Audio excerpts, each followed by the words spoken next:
America's war in Afghanistan has been going on for almost 2 decades and has cost us about $1 trillion. Yet last year, the Taliban was in one of its strongest positions in terms of contested or held territory, one of the strongest positions it's been in since the U.S.-led coalition ousted them in 2001.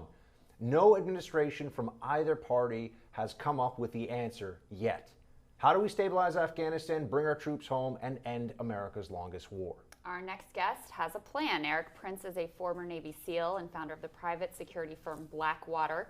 He believes that a privatization of that conflict in Afghanistan involving a large number of contractors replacing U.S. troops would save taxpayers money and hopefully achieve a lasting solution to the war. He joins us now. Thanks for being with us. Thanks for having me. So talk to us about the current state of affairs in Afghanistan and lay out your plan. Sure.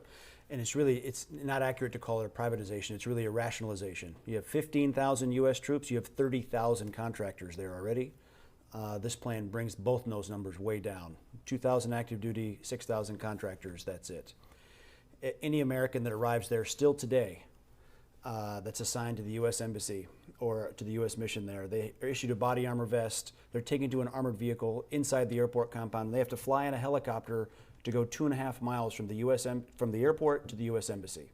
So security situation is not better, and the Taliban continues to gain ground. They're killing Afghans by the hundreds when they hit bases, not by 2s and 3s. So all this talk of victory is just around the corner. It's the same happy talk you could have heard in 2005, 10, 14, last year. So to be honest with you, I don't hear happy talk. I just hear no talk. It's like people don't want to think about it, don't want to look at it.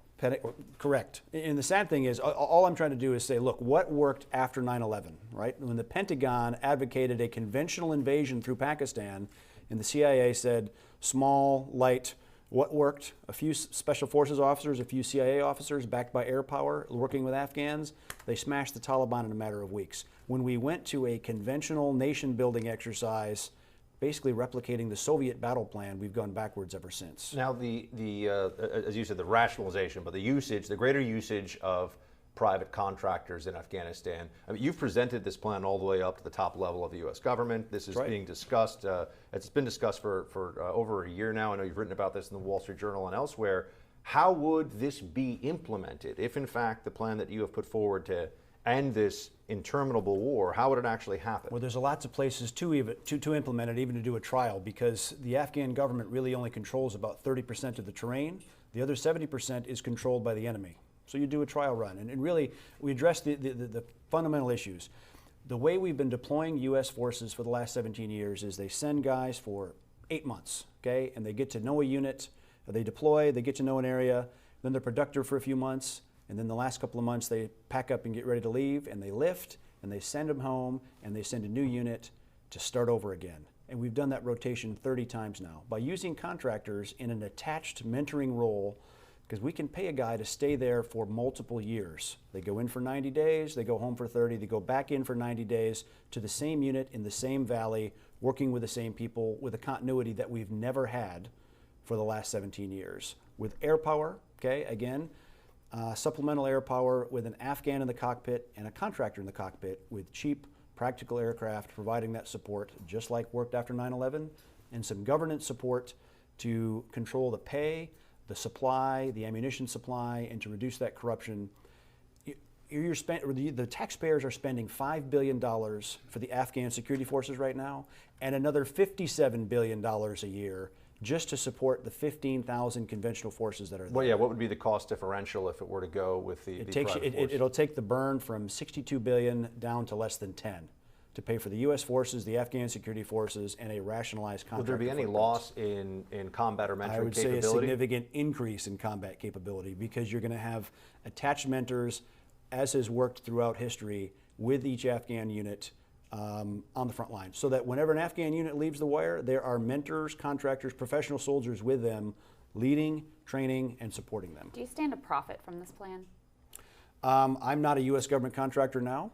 If I were to become a U.S. government contractor, could I make $1 doing it? Sure. Potentially. Sure. So, but there's already 30,000 contractors working there, and we're going to take the spend rate, again, from 62 to well under 10. On the strategic side of this discussion, what is the primary opposition that you come up against? Because At this point, and as you pointed out, I remember being in Afghanistan and hearing the same things then, which was almost a decade ago, that I'm hearing now about how they're going to fix this. They're not going to fix it with what they're doing right now. So when you present this plan, how do they stop you from actually getting more traction? This city runs on money and power. And sadly, the military-industrial complex is a real thing, and they're happy to have the annuity of Afghanistan spending continue just like it's been in Korea, where we have troops for 68 years. People in the Pentagon saying we have to be in Afghanistan for the next 60 years.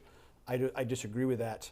I think a much smaller rationalization plan keeps pressure on the terrorists, right? If the whole idea of us being in Afghanistan is to prevent another 9/11, let's do that. So are you saying Secretary Mattis has been swayed by the money of the defense industry?